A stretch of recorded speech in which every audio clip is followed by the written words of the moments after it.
ಗಣೇಶನನ್ನು ಬಂಧಿಸಿದ್ದ ಸಿಎಂ ಸಿದ್ದರಾಮಯ್ಯಗೆ ಶಾಪ ತಟ್ಟಿದೆ. ಆರ್ ಅಶೋಕ್.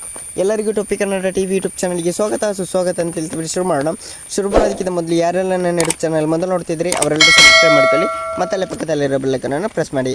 ರಾಜ್ಯದಲ್ಲಿ ಗಣೇಶ ಹಬ್ಬಕ್ಕೆ 108 ತೊಂದರೆಗಳು ಬರುತ್ತಿದ್ದರೂ ಕೋಟ್ಯಾಂತರ ಹಿಂದೂಗಳ ಭಾವನೆಗೆ ಧಕ್ಕೆ ತರುವಂತೆ ಗಣೇಶ ಮೂರ್ತಿ ವಿಸರ್ಜನಾ ಮೆರವಣಿಗೆಯನ್ನು ತಡೆದು ಗಣೇಶನನ್ನು ಬಂಧಿಸಿದ್ದ ಮುಖ್ಯಮಂತ್ರಿ ಸಿಎಂ ಸಿದ್ದರಾಮಯ್ಯ ಅವರಿಗೆ ಗಣೇಶನ ಶಾಪ ತಟ್ಟಿದೆ ಎಂದು ವಿಪಕ್ಷ ನಾಯಕ ಆರ್ ಅಶೋಕ್ ಹೇಳಿದ್ದಾರೆ.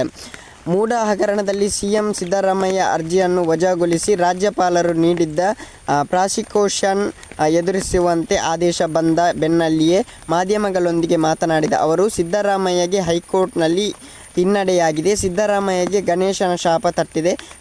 ಗಣೇಶನ ಬಂಧನ ಮಾಡಿದ್ದೇ ಶಾಪ. ಈ ನಿರ್ಣಯ ಬಿಜೆಪಿ ಗೆಲುವು.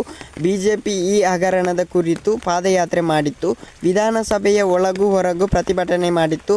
ರಾಮಕೃಷ್ಣ ಹೆಗಡೆಯವರ ಶಿಷ್ಯ ಆಗಿದ್ದರೆ, ನೈತಿಕ ಇದ್ದರೆ ರಾಜೀನಾಮೆ ಕೊಡಲಿ ಎಂದು ಆಗ್ರಹಿಸಿದರು.